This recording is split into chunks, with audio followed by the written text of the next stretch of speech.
Hello students. आज हम part 9 स्वतंत्रता युद्ध का अंतिम चरण देखेंगे। तो जैसे कि हमने असहयोग आंदोलन के बारे में अध्ययन किया, उसके बाद हमने सविनय अवज्ञा आंदोलन के बारे में अध्ययन किया। तो आज हम देखेंगे कि स्वतंत्रता युद्ध का अंतिम चरण क्या था और किस प्रकार से वह अंतिम चरण हुआ। तो इस पाठ में हम भारत छोड़ो आंदोलन, भूमिगत आंदोलन, आजाद हिंद सेना के कार्य आदि का अध्ययन करेंगे। तो सबसे पहले हम देखेंगे कि 1935 ईस्वी का कानून, यहाँ पर 1935 ईस्वी का कानून क्या था। इस कानून के अनुसार भारत में अंग्रेज शासित प्रांतों और रियासतों को मिलाकर एक संघ राज्य स्थापित करने का प्रावधान किया गया। तो यहाँ पे एक हमारा प्रश्न बनता है कि 1935 के कानून में कौन सा प्रावधान किया गया। तो 1935 के कानून में भारत में अंग्रेज शासित जो प्रांत थे वो, और जो रियासतदार थे, जो रियासती प्रांत थे, तो उन सभी को मिलाकर एक संघ राज्य स्थापित किया गया। तदनुसार अर्थात उसके अनुसार अंग्रेज शासित प्रदेशों का शासन भारतीय प्रतिनिधियों के हाथों में दिया जाने वाला था, और यदि रियासतें संघ राज्य में विलीन हो जाती हैं तो उसकी स्वायत्तता अर्थात उनकी जो स्वतंत्रता है समाप्त होने वाली थी। अतः रियासतदारों का संघ राज्य में सम्मिलित होने से इनकार करना स्वाभाविक था। अर्थात जो जहां पर अंग्रेजों का शासन था वो प्रदेश जब भारत में जब संघ राज्य में विलीन हो रहे थे तो उसका प्रतिनिधित्व जो था भारतीयों के हाथों में था, किंतु जो रियासतदार थे अर्थात जैसे राजा महाराजों का राज्य था, तो अगर वे संघ राज्य में विलीन होते तो उनकी अधिकारिता जो थी वह समाप्त होने वाली थी, इसलिए उन्होंने इनकार किया।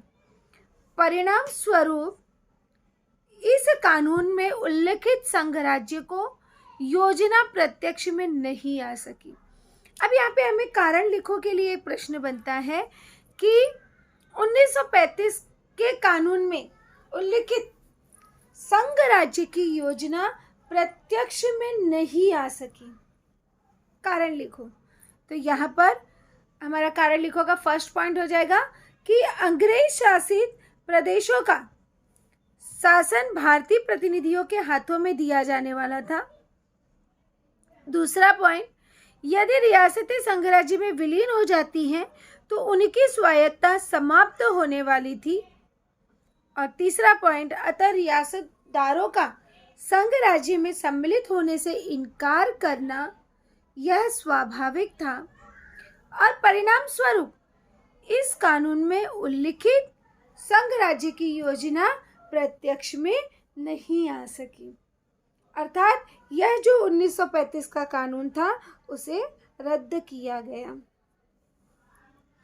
अब हम आगे देखेंगे प्रांतीय मंत्रिमंडल। 1935 ईस्वी के जो कानून थे उससे राष्ट्रीय कांग्रेस संतुष्ट नहीं थी। फिर भी इस कानून के अनुसार प्रांतीय विधान सभा के चुनाव में राष्ट्रीय कांग्रेस ने भाग लेने का निश्चय किया।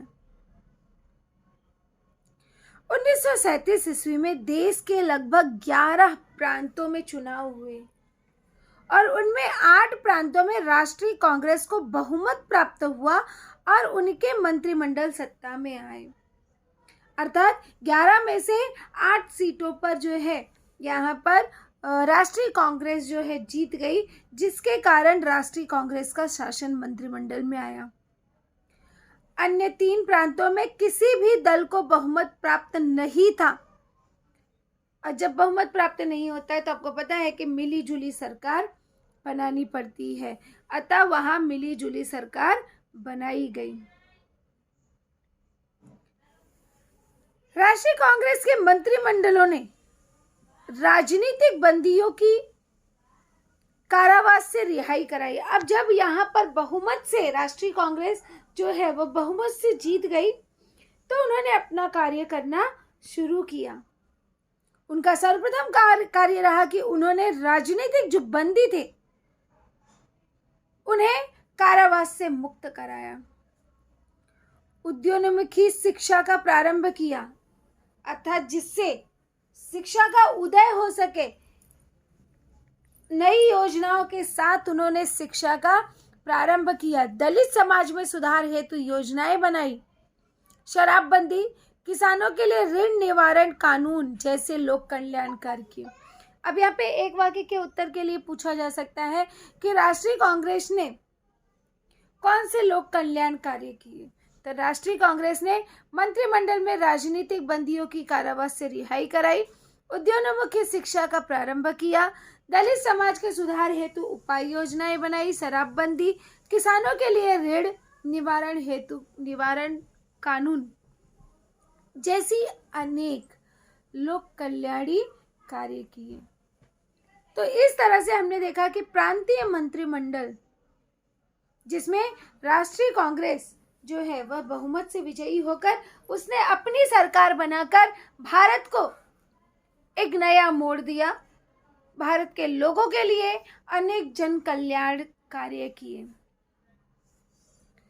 अब हम आगे देखेंगे क्रिप्स योजना। अब ये क्रिप्स योजना क्या है?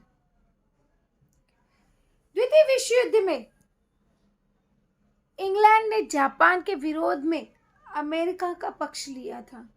अर्थात जब द्वितीय विश्व हुआ तो वहां पर इंग्लैंड जो है जापान के विरोध में उसने अमेरिका का साथ दिया। इंग्लैंड अमेरिका के साथ में था। जापानी सेना भारत की पूर्वी सीमा के निकट आ पहुंच गई। यदि जापान भारत पर आक्रमण करता है तो उसका प्रतिकार करने के लिए भारतीयों का सहयोग प्राप्त करना इंग्लैंड को आवश्यक लगने लगा। तो यहाँ पर यदि जापान भारत पर आक्रमण करता है तो उसके लिए ज़रूरी है कि उसका प्रतिकार करने के लिए, उसका विरोध करने के लिए भारतीयों का सहयोग करना इंग्लैंड को आवश्यक लगने लगा। फलतः इसलिए इंग्लैंड के प्रधानमंत्री विंस्टन चर्चिल ने स्टैफोर्ड क्रिप्स को भारत भेजा। ये क्रिप्स जो है एक व्यक्ति का नाम है। तो इंग्लैंड के प्रधानमंत्री विंस्टन चर्चिल ने किसे भारत भेजा? तो क्रिप्स को भारत भेजा। खालिस्तान के लिए भी आ सकता है कि इंग्लैंड के प्रधानमंत्री विंस्टन चर्चिल ने स्टैफोर्ड क्रिप्स खालिस्तान को भेजा, तो वहाँ पे आएगा स्टैफोर्ड क्रिप्स को भारत भेजा। मार्च 1942 ईस्वी में उन्होंने भारत के विषय में एक योजना भारतीयों के सामने रखी, परंतु यह योजना से किसी भी राजनीतिक दल की संतुष्टि नहीं हुई और इस योजना में पूर्ण स्वाधीनता की मांग का उल्लेख स्पष्ट नहीं था। अतः राष्ट्रीय कांग्रेस ने इस योजना को निरस्त कर दिया, अर्थात उसे नकार दिया। क्रिप्स की इस योजना में पाकिस्तान की निर्मित का समावेश नहीं था। परिणामतः मुस्लिम लीग ने भी इस योजना को ठुकरा दिया। अभी यहाँ पे एक प्रश्न बनता है हमारा कारण लिखो के लिए कि मुस्लिम लीग ने क्रिप्स योजना को ठुकरा दिया, क्या कारण था? तो यहाँ पर कारण पहला था कि मार्च 1942 में भारत के विषय में एक योजना भारतीयों के सामने रखी गई। सेकेंड पॉइंट, इस योजना में किसी भी राजनीतिक दल की संतुष्टि नहीं हुई थी। थर्ड पॉइंट, इस योजना में पूर्ण स्वाधीनता की मांग का स्पष्ट उल्लेख नहीं था। फोर्थ पॉइंट, क्रिप्स की इस योजना में पाकिस्तान की निर्मित का समावेश नहीं था, क्योंकि जो मुस्लिम वर्ग के लोग थे उनकी मांग थी कि उन्हें एक नया राज्य चाहिए, एक नया देश चाहिए पाकिस्तान, तो वो भी मांग वहां पर नहीं थी। परिणामतः मुस्लिम लीग ने इस योजना को ठुकरा दिया। तो इस तरह से अंग्रेजों का जो ये क्रिप्स योजना था वह भी पूर्णतः विफल हुआ, असफल हुआ। इसके आगे हम देखते हैं कि द्वितीय विश्व युद्ध में राष्ट्रीय कांग्रेस की क्या भूमिका थी, क्या अहम भूमिका थी। तो 1939 ईस्वी में यूरोप में द्वितीय विश्व युद्ध प्रारंभ हुआ। अब यहाँ पे एक प्रश्न बनता है कि द्वितीय विश्व युद्ध कब प्रारंभ हुआ। तो यहाँ पे हमें उत्तर मिलता है 1939 ईस्वी में यूरोप में द्वितीय विश्व युद्ध प्रारंभ हुआ। तात्कालिक वायसराय लॉर्ड लिलिंथको ने घोषणा की कि भारत इंग्लैंड की ओर से युद्ध में सम्मिलित हुआ है। यहाँ पे भारत की इच्छा को नहीं पूछा गया, किंतु इंग्लैंड का शासन भारत पर था, इसलिए यहाँ पर तात्कालिक वायसराय जो था वहां का लॉर्ड लिलिंथको, उसने इस तरह की घोषणा कर दी। इंग्लैंड ने यह भी दावा किया कि इंग्लैंड यूरोप में लोकतंत्र की रक्षा करने हेतु युद्ध कर रहा है।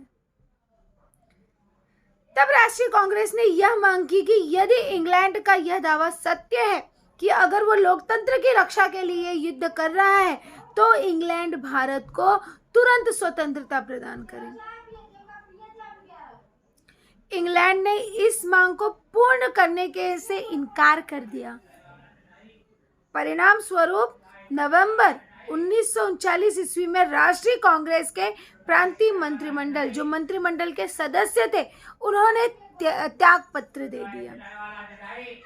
तो इस तरह से द्वितीय विश्व युद्ध में राष्ट्रीय कांग्रेस की एक अहम भूमिका थी। अब एक प्रश्न यहाँ पर हमारा बनता है कि प्रांतीय मंत्रिमंडल ने त्याग पत्र दे दिया, या संक्षेप में उत्तर लिखो के लिए भी प्रश्न बनता है यहाँ पर कि प्रांतीय मंत्रिमंडल ने त्यागपत्र क्यों दे दिया। तो प्रांतीय मंत्रिमंडल ने त्यागपत्र क्यों दे दिया, उसका प्रमुख कारण था, पहला कारण, तात्कालिक वायसराय लॉर्ड लिलिंथको ने घोषणा में की कि भारत इंग्लैंड की ओर से युद्ध में सम्मिलित हुआ है। दूसरा पॉइंट, इंग्लैंड ने यह भी दावा किया कि इंग्लैंड यूरोप में लोकतंत्र की रक्षा करने हेतु युद्ध कर रहा है। और तीसरा पॉइंट, तब राष्ट्रीय कांग्रेस ने यह मांग की कि अगर आप स्वतंत्रता की ही, लोकतंत्र की ही बात कर रहे हो, तो उन्होंने यह मांग रखी कि इंग्लैंड, यह दावा सत्य है तो इंग्लैंड भारत को पूर्ण रूप से स्वतंत्रता प्रदान करे। और इंग्लैंड ने राष्ट्रीय कांग्रेस की इस मांग को स्वीकार नहीं किया, उसको इनकार कर दिया।